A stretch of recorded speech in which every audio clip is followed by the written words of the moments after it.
In this video tutorial, we are going to learn everything about the dashboard's settings option. We'll see step by step how to change your settings. So let's get started. On the WordPress dashboard, go to the Settings option. Here you've got General, Writing, Reading, Discussion, Media, Permalinks, and Privacy Settings. Select this General option. So from here, you can edit general settings. You can edit site title or tagline, and it will be updated automatically on your site. Go to your site homepage and hover it on the tab, and you can see title and tagline here.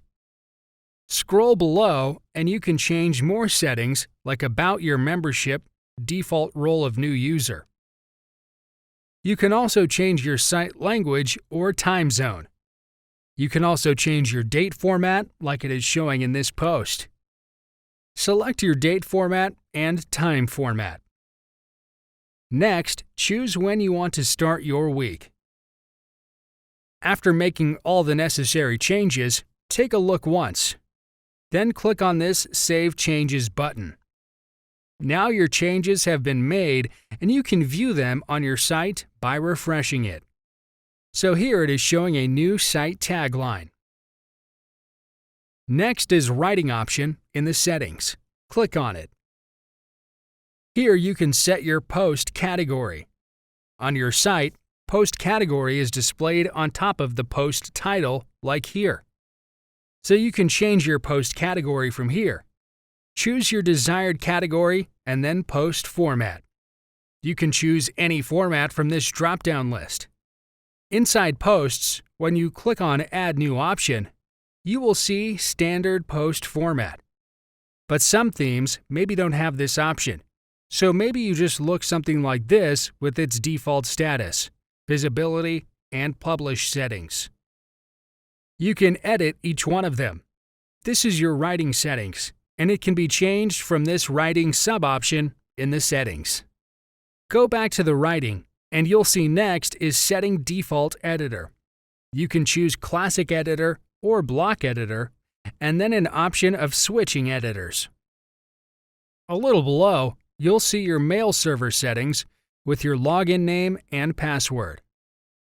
Then, your update services that will get a notification every time you publish a new post. You can learn more about it from this Update Services link from here.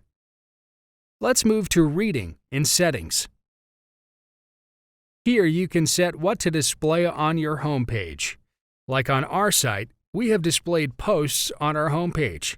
If you change it to Static Page, and then you need to select what pages you want to display from here. Next, you can set how many blog pages you want to show at most.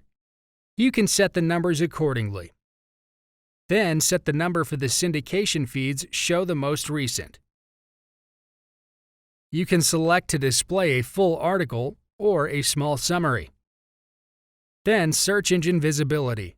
Do not select it to gain search engine rankings, and then click on the Save Changes button. So here we have set only 2 blog pages at most. Go to your site and refresh it. And you can see it is showing just the 2 posts here. If you change it to 1 and click on Save Settings, you can see on site we have only 1 post.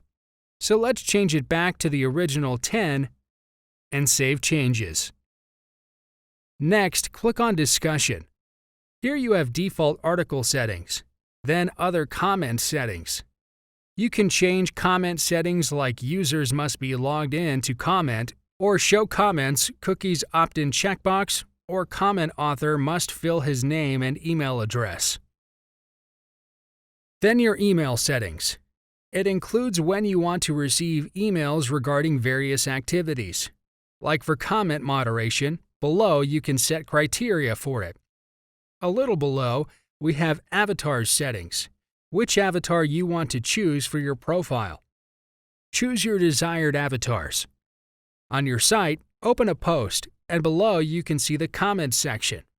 So select an avatar, like this Gravatar logo, and click on this Save Changes button. Then go to this comment option. This is empty right now as we don't have any comments. Now back to Settings. We will choose Media. We will set media for our site. So this is the Media Settings page. You can set images size below, set height and width of thumbnails, then set medium size and large size dimensions. Then select this option of organizing your uploads into months and year-based folders, and save your changes. Next, go to Permalinks option. Here you can change your links settings. Day and name is selected, which shows links will be with day and post name. You can select just post name, or you can custom your link structure. So right now we have day and name link here. Open another post, and it's the same. So we have selected this post name, and we will click on this Save Changes button. On your site, go to the home page and open any post. On the search bar, you can see the link is updated to post name. The last one is privacy. Click on it. Here you can change your privacy policy. You can select an existing page which you want to use as your privacy policy. Select the page. You can go to All Pages from Pages, and here you can see we have a privacy policy page. Choose Edit and publish the page from this Publish button. Click on View Page and you can see our page is live on our site. So this is our privacy policy page. Back to Privacy option. Here you have an option to create a new page. You can create a new page from here or use an existing one. So that's pretty much everything with the WordPress settings option. Thank you for watching. In the next video, we are going to learn how to create a contact form in your WordPress site.